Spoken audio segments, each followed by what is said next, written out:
Okay, so now the Diva of the Frozen North, who's our main showpiece for Act 1. So Yeah. what I had thought is, yes, we want big volume, because as in the No tradition, we know that the bigger the character, the more important the character, the bigger the costume, right? Right. Learning about want No. that. And so she's going to be wearing this big kimono, fur-trimmed kimono, right? A massive kimono. But could it be like maybe that crystal sparkly organza or something? It could be, yeah.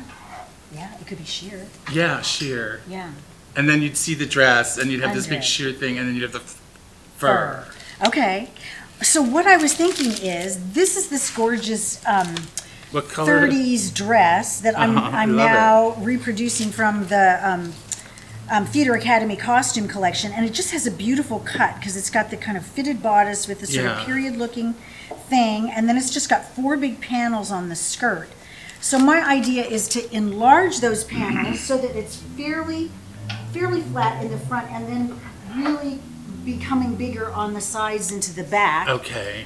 And then the underpiece that I'm envisioning for that is almost like this kind of a mermaid silhouette. Okay. Just because if we keep her sort of slimmer here, I think it'll Yeah. look more period. Well, the mermaid silhouette is very popular nowadays, but still, Right. it'll look nice. And I know one of the things that we had talked about in the theme of the creating And these she costumes. should have a hat, I think. Oh, yes.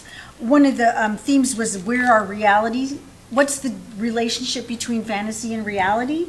And so I know we probably will end up talking about this more, but for her, the reality part of it is that it is supposed to be the 30s and she is a diva traveling on a train. And so Yeah.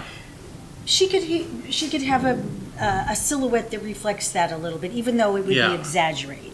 So this type of a petticoat we would build, and then we're going to build her a foundation so that the dress would start looking more So like you have this. more Well, now, layers in there? Here Or? I was playing with the idea of where this seaming comes in to maybe have an inset that had a pleated I section like that. or some kind of Yeah, that's very textural nice, yeah. interest. And then these were the colors that I chose for her. Look how And gorgeous she has- these are. This is going to be so pretty on her. Oh, wow. Because she's a brunette. She's a Oh, but, gorgeous but her brunette. hair, but she's going to have a wig, though. She's gonna, but still her coloring and everything. It's she'll coloring, look really yeah. good in that. So I've got some But of these should she be fabrics. maybe redhead?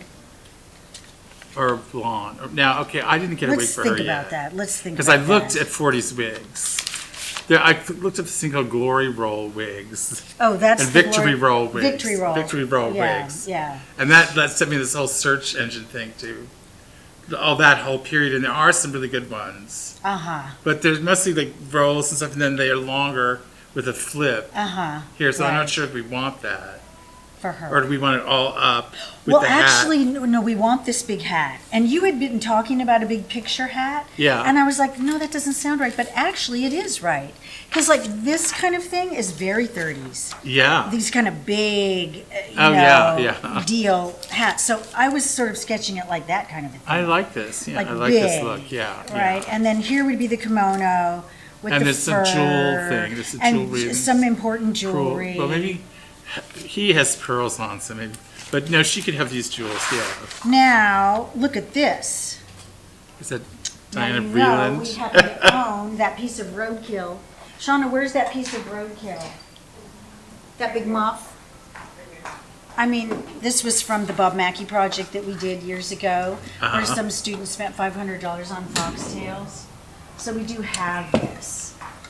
We do have this muff. and then, of course, we have to address the question Would you of... be willing to deconstruct it? Yeah.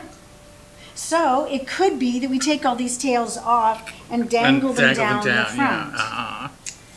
Now, Well, we're going to be in trouble anyway because we have this guy from Minnesota playing an American Indian.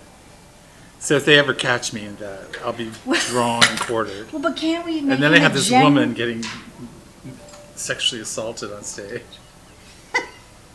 Dear.